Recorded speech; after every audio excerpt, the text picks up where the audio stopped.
Hello everyone, welcome back into this channel, and today I would like to show you the tutorial how to get clip for your editing on a CapCut application by iOS or iPhone.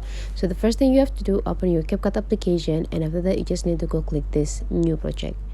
In this new project, you will be directly generated into the sources of the video and photos. So these sources can be used for your clip on CapCut editing.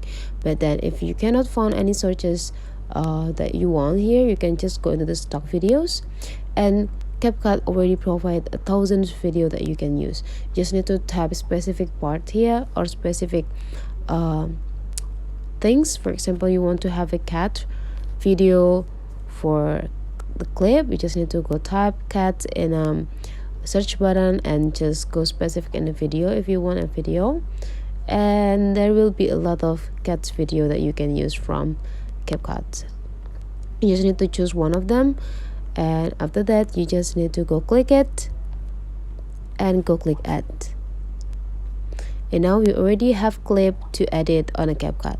If you want to have another clip, you just need to go click plus button and you will be back on the first page, and just the same, you just need to find out the searches of video, photos, or stock videos that provided by the CapCut to add into your project to be the next clips or the second clips to edit. So that's the way how to create or how to get clip for CapCut editing. If you find that this tutorial is useful for you, don't forget to subscribe into this channel.